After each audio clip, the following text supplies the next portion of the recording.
Hey everybody, Eric here at Ladson.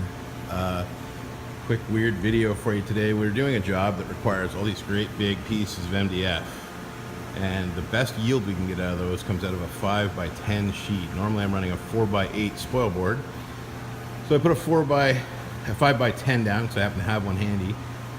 And the problem with that is when we do go back to 4x8, which is in the morning, I either have to swap out this board, which takes about 45 minutes, and then swap it back when we go back into these pieces, or I lose a lot of suction around the edges because the 4x8 doesn't completely seal the board, and then we lose pieces off the board and it just gets stupid. So the solution we came up with, we tried putting pieces of melamine on there, we tried putting pieces of laminate on there, and we didn't have any great luck with that. They got moved around, they got forgotten.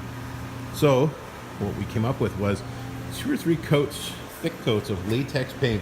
This is just paint out of Ben's like throwaway bunch. So it's something that's very old. It's a little thick and gross, but we all know latex makes a great barrier. And in this case, instead of keeping swimmers in, we are keeping air out. So it works really, really well actually. Seals the table. The 4x8 goes in there. I'll run the spoil board in the morning to clean up this edge. And then we're laughing. I just got paint on my fingers. Darn it.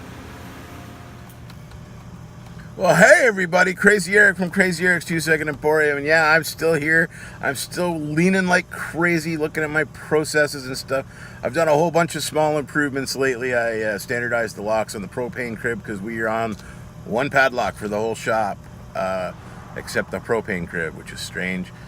We did that because we had night shift and day shift guys going, and the night shift guys would go back to their hotels with the keys to the trailers in their pocket, and the day shift guys would have to break the locks. And then they would go buy new locks, and they would go home with the keys in their pockets, and the night shift guys would break the locks. So we eventually standardized our locks. I standardized it on the propane crib today. We must have missed that one when we did it.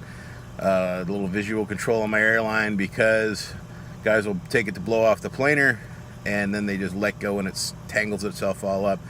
And I end up having to untangle it, which slows me down, which is actually creating waiting for them. And that phrase, creating waiting, is for sale, Paul Akers. I'll let you have it. You could buy it from me. In fact, if you just stop driving by my house every Saturday night and shooting out my porch light, we could call it even. That'd be great. I mean, I know Canada's great. You want to come up here every weekend, but I can't imagine the commute from where you are. I mean, especially in that badass Camaro, fast cap on the license plate. It's pretty sweet.